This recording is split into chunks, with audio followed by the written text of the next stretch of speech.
$1 million blowout on level crossing removals. And it was perhaps fitting that the new Premier's first press conference was before a level crossing, which, like so many others, is over budget.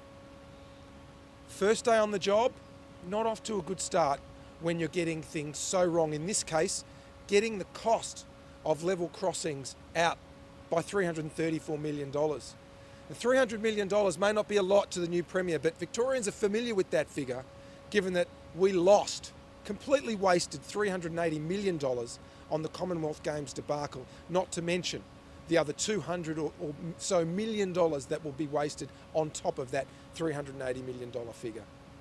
We'll be calling on the new Premier to release the individual costings of level crossing removals. We know from the published budget papers that they are over budget by at least $334 million. That's something we will pursue. In terms of this suburban rail loop, a project that on some estimates will cost as much as $200 billion or more. It will come at enormous opportunity cost. It will rule out other projects of greater merit, whether it's schools, hospitals, urgent road upgrades around our state and rail upgrades around our state. An enormous amount of money to spend on one project. And you'd think if Jacinta Allen, in her previous role as Major Projects Minister and Deputy Premier, and now as the Premier, you would think you would only proceed with such a massive project after doing all the due diligence, compiling a proper assessment and business case. But to date, that still hasn't been done. And we have the independent Grattan Institute out today saying that the project shouldn't proceed because there is no proper business case, and it will come with such a huge opportunity cost that will rule out so many other urgently needed projects. We want Jacinta Allen in her new role as Premier, because there's no excuses now. We want the new Premier to release and open all the books on suburban rail loop, in addition to the budget more generally. We need to know if the government is going to commit the Victorian people to such a massive project that will rule so much else out that we urgently need. We need to understand what we're signing up for here. This is not some small-time project. This is massive. It will be built over decades, if it ever is, at a huge cost of at least $200 billion. So we want the new Premier to show that she's different to the previous Premier and that she will open those books. But it's clear, it seems from her answers to questions today, that she won't do that. Yesterday was an opportunity for real change. It was time to show that the incompetence, the waste and the corruption would stop. Today, sadly, we're not going to get that. We need new leadership in this state that actually lets Victorians know that the people who manage their money are competent and the people who manage their future are responsible. But clearly, on everything we've seen in the past and everything we've heard from the new Premier yesterday and today, Jacinta Allen simply can't be trusted with taxpayers' money. And Jacinta Allen, whether it's in her former role or now in her role as Premier, cannot be trusted with our state's future. If on her first day in the job, she is pushing aside very important questions about financial management of Victorians' finances, about integrity in our state and how she will address waste. If she can't demonstrate on day one that she's committed to dealing with those problems and changing the very damning ways of the past, then what confidence can Victorians have that Jacinta Allen can manage the future if she's responsible for so much that has gone wrong in the past? We need change in Victoria, and today we're not off to a good start. The new Premier has demonstrated yet again in her new role that she simply can't be trusted with Victorians' taxpayer dollars and certainly can't be trusted to address the problems of which she has been such a part. She was a co-pilot with Daniel Andrews over the last 9 years.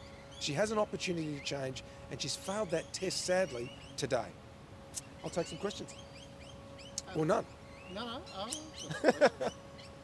The Premier confirmed that Tim Pallas will remain Treasurer and has said that a cabinet reshuffle will take place ahead of Parliament returning on Tuesday. What do you make of the decision surrounding the Treasury portfolio and also what would you like to see in this new ministry?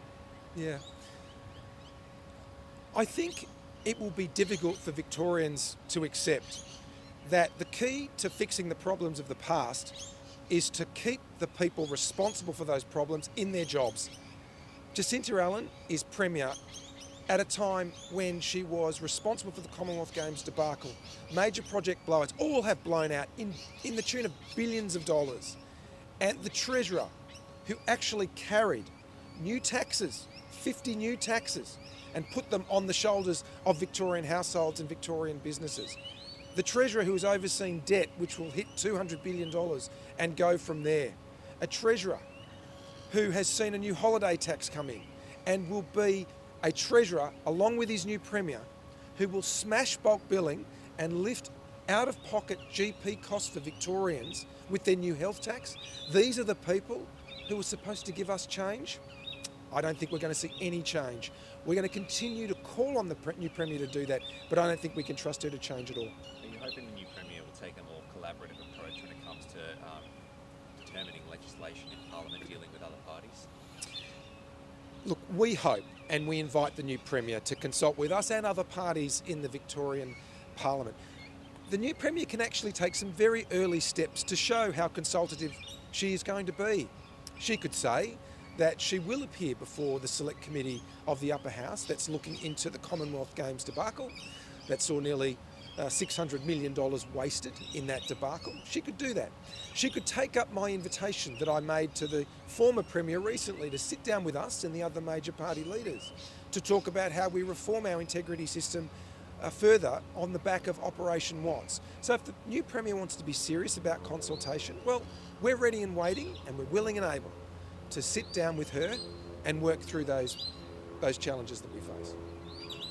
Do you think that this perhaps strengthens Labor's position, given there could be some voters that didn't want to vote Labor because Dave Landers was there and now maybe are willing to vote Labor instead? I think for the Victorian people, what really matters is how hard is life getting under Labor. So with taxes rising, debt rising, cost of living in the form of power bills and the costs of going to your local GP all going up because of new taxes that Jacinta Allen and Tim Pallas are going to impose, I think that's what they'll be really concerned about.